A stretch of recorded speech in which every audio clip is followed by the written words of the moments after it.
شروع اللہ کا نام لے کر جو بڑا مہربان نہایت رحم والا ہے۔ صاد، قسم ہے قرآن کی جو نصیحت سے پر ہے کہ تم حق پر ہو، مگر جو لوگ کافر ہیں وہ غرور اور مخالفت میں پڑے ہیں۔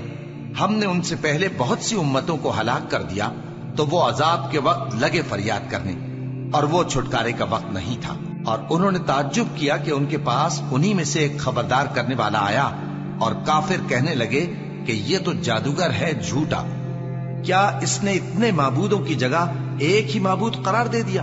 یہ تو بڑی عجیب بات ہے۔ اور ان میں جو معزز تھے وہ چل کھڑے ہوئے اور بولے کہ چلو اور اپنے معبودوں کی پوجا پر قائم رہو، بے شک یہ ایسی بات ہے جس میں کوئی خاص غرض ہے۔ یہ بات کسی دوسرے مذہب میں ہم نے کبھی سنی ہی نہیں، یہ تو بالکل گھڑی ہوئی بات ہے۔ کیا ہم سب میں سے اسی پر نصیحت کی کتاب اتری ہے؟ اصل بات یہ ہے کہ یہ لوگ میری نصیحت کی طرف سے شک میں ہیں، بلکہ انہوں نے ابھی میرے عذاب کا مزہ نہیں چکھا۔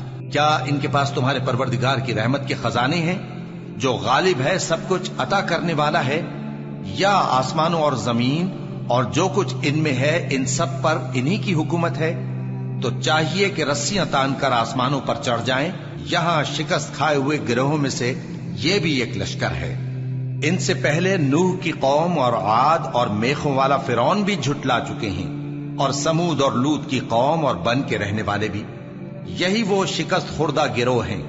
ان سب نے پیغمبروں کو جھٹلایا تو میرا عذاب ان پر آ واقع ہوا، اور یہ لوگ تو صرف ایک زور کی آواز کا جس میں شروع ہونے کے بعد کچھ وقفہ نہیں ہوگا انتظار کرتے ہیں، اور کہتے ہیں کہ اے ہمارے پروردگار، ہم کو ہمارا حصہ جلدی سے حساب کے دن سے پہلے ہی دے دے۔ اے پیغمبر صلی اللہ علیہ وآلہ وسلم، یہ جو کچھ کہتے ہیں اس پر صبر کرو، اور ہمارے بندے داؤد کو یاد کرو جو صاحب قوت تھے، بے شک وہ رجوع کرنے والے تھے۔ ہم نے پہاڑوں کو ان کے زیر فرمان کر دیا تھا کہ صبح و شام ان کے ساتھ تسبیح کرتے تھے، اور پرندوں کو بھی کہ وہ جمع رہتے تھے، ہر ایک ان کے آگے رجوع رہتا تھا۔ اور ہم نے ان کی بادشاہی کو مستحکم کیا اور ان کو حکمت اور فیصلہ کن خطابت عطا فرمائی۔ اور اے نبی صلی اللہ علیہ وآلہ وسلم، کیا تمہارے پاس ان جھگڑنے والوں کی بھی خبر آئی ہے جب وہ دیوار پھاند کر اندر داخل ہوئے؟ جس وقت وہ داؤد کے پاس آئے تو وہ ان سے گھبرا گئے۔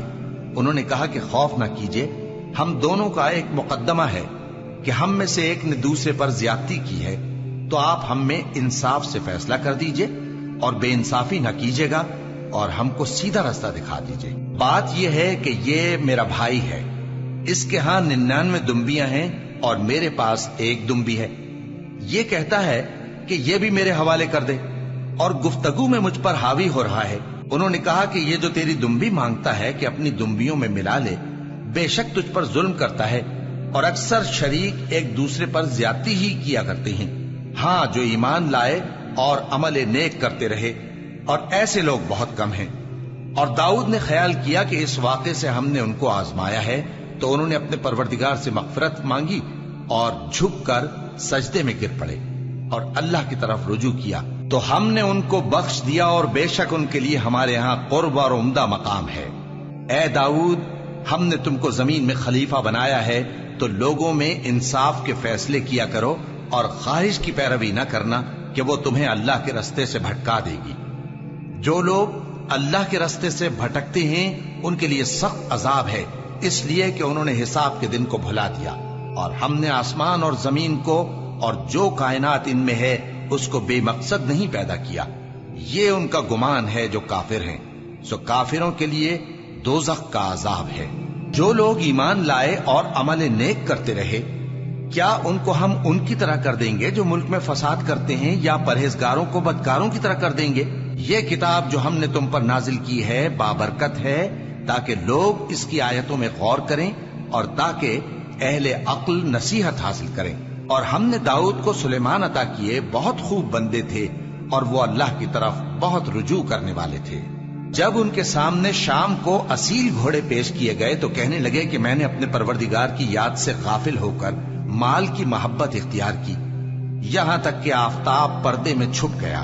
بولے کہ ان کو میرے پاس واپس لاؤ۔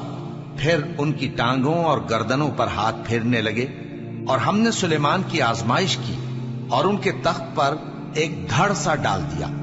پھر انہوں نے اللہ کی طرف رجوع کی اور دعا کی کہ اے پروردگار مجھے معاف فرما اور مجھ کو ایسی بادشاہی عطا فرما کہ میرے بعد کسی کو شایع نہ ہو، بے شک تو سب کچھ عطا فرمانے والا ہے۔ پھر ہم نے ہوا کو ان کے زیر فرمان کر دیا کہ جہاں وہ پہنچنا چاہتے ان کے حکم سے نرم نرم چلنے لگتی، اور جنوں کو بھی ان کے زیر فرمان کیا۔ یہ سب عمارتیں بنانے والے اور غوطہ مارنے والے تھے، اور کچھ دوسروں کو بھی جو زنجیروں میں جکڑے ہوئے تھے۔ ہم نے کہا یہ ہماری بخشش ہے، چاہو تو احسان کرو یا رکھ چھوڑو، تم سے کچھ حساب نہیں ہے، اور بے شک ان کے لیے ہمارے ہاں قرب اور عمدہ ٹھکانہ ہے۔ اور ہمارے بندے ایوب کو یاد کرو جب انہوں نے اپنے رب کو پکارا اور کہا کہ شیطان نے مجھ کو ایذا اور تکلیف دے رکھی ہے۔ ہم نے کہا کہ زمین پر لات مارو، دیکھو یہ چشمہ نکل آیا، نہانے کو ٹھنڈا پانی اور پینے کو بھی، اور ہم نے ان کو اہل و عیال اور ان کے ساتھ اتنے ہی اور بخشے۔ یہ ہماری طرف سے رحمت اور عقل والوں کے لیے نصیحت تھی۔ اور ہم نے کہا اپنے ہاتھ میں تنکوں کا ایک مٹھا لو، پھر اس سے مار لو اور قسم نہ توڑو، بے شک ہم نے ان کو ثابت قدم پایا، بہت خوب بندے تھے، بے شک وہ بہت رجوع کرنے والے تھے۔ اور ہمارے بندوں ابراہیم اور اسحاق اور یعقوب کو یاد کرو جو قوت والے اور صاحب نظر تھے۔ ہم نے ان کو ایک صفت خاص آخرت کے گھر کی یاد سے ممتاز کیا تھا، اور وہ ہمارے نزدیک منتخب اور خوبی والوں میں سے تھے۔ اور اسماعیل اور الیسع اور ذوالکفل کو یاد کرو، اور یہ سب بھی خوبی والوں میں سے تھے۔ یہ نصیحت ہے اور پرہیزگاروں کے لیے تو عمدہ ٹھکانہ ہے، ہمیشہ رہنے کے باغ جن کے دروازے ان کے لیے کھلے ہوں گے، ان میں تکیے لگائے بیٹھے ہوں گے، اور کھانے پینے کے لیے بہت سے میوے اور مشروبات منگاتے رہیں گے، اور ان کے پاس نیچی نگاہ رکھنے والی اور ہم عمر حوریں ہوں گی۔ یہ وہ چیزیں ہیں جن کا حساب کے دن کے لیے تم سے وعدہ کیا جاتا تھا، یہ ہمارا رزق ہے جو کبھی ختم نہیں ہوگا۔ یہ نعمتیں تو فرمانبرداروں کے لیے ہیں، اور سرکشوں کے لیے برا ٹھکانہ ہے، یعنی دوزخ جس میں وہ داخل ہوں گے، اور وہ بری آرام گاہ ہے۔ یہ کھولتا ہوا گرم پانی اور پیپ ہے، اب اس کے مزے چکھیں، اور اسی طرح کے اور بہت سے عذاب ہوں گے۔ یہ ایک فوج ہے جو تمہارے ساتھ گھستی چلی آ رہی ہے، ان کو خوشامدید نہ کہا جائے۔ یہ دوزخ میں جانے والے ہیں، کہیں گے بلکہ تمہیں کو خوشامدید نہ کہا جائے، تمہیں تو یہ بلا ہمارے سامنے لائے ہو، سو یہ برا ٹھکانہ ہے۔ وہ کہیں گے اے پروردگار جو اس کو ہمارے سامنے لایا ہے اس کو دوزخ میں دگنا عذاب دے، اور کہیں گے کیا سبب ہے کہ یہاں ہم ان لوگوں کو نہیں دیکھتے جن کو ہم بروں میں شمار کرتے تھے؟ کیا ہم نے ان سے ٹھٹھا کیا ہے، یا ہماری آنکھیں ان کی طرف سے پھر گئی ہیں؟ بے شک یہ اہل دوزخ کا جھگڑنا برحق ہے۔ کہہ دو کہ میں تو صرف خبردار کرنے والا ہوں، اور اللہ اکیلے اور غالب کے سوا کوئی معبود نہیں۔ جو آسمانوں اور زمین اور جو مخلوق ان میں ہے سب کا مالک ہے، غالب ہے، بخشنے والا۔ کہہ دو کہ یہ ایک بڑی ہولناک چیز کی خبر ہے جس کو تم دھیان میں نہیں لاتے۔ مجھ کو اوپر کی مجلس والوں کا جب وہ جھگڑتے تھے کچھ بھی علم نہ تھا، میری طرف تو یہی وحی کی جاتی ہے کہ میں کھلم کھلا خبردار کرنے والا ہوں۔ جب تمہارے پروردگار نے فرشتوں سے کہا کہ میں مٹی سے انسان بنانے والا ہوں، جب میں اس کو درست کر لوں اور اس میں اپنی روح پھونک دوں تو اس کے آگے سجدے میں گر پڑنا، سو تمام فرشتوں نے سجدہ کیا مگر ابلیس کہ وہ اکڑ بیٹھا اور کافروں میں ہو گیا۔ اللہ نے فرمایا کہ اے ابلیس، جس شخص کو میں نے اپنے ہاتھوں سے بنایا اس کے آگے سجدہ کرنے سے تجھے کس چیز نے منع کیا؟ کیا تو غرور میں آ گیا یا اونچے درجے والوں میں تھا؟ بولا کہ میں اس سے بہتر ہوں کہ تو نے مجھ کو آگ سے پیدا کیا اور اسے مٹی سے بنایا۔ فرمایا بس یہاں سے نکل جا، تو مردود ہے اور تجھ پر قیامت کے دن تک میری لعنت پڑتی رہے گی۔ کہنے لگا کہ میرے پروردگار، اچھا تو مجھے اس روز تک کہ لوگ اٹھائے جائیں مہلت دے۔ فرمایا کہ تجھ کو مہلت دی جاتی ہے اس روز تک جس کا وقت مقرر ہے۔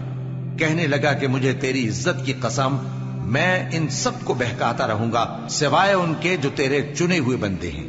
فرمایا ٹھیک ہے، اور میں ٹھیک ہی کہتا ہوں کہ میں تجھ سے اور جو ان میں سے تیری پیروی کریں گے سب سے جہنم کو بھر دوں گا۔ اے پیغمبر، کہہ دو کہ میں تم سے اس کا صلہ نہیں مانگتا اور نہ میں بناوٹ کرنے والوں میں ہوں۔ یہ قرآن تو اہل عالم کے لیے نصیحت ہے، اور تم کو اس کا حال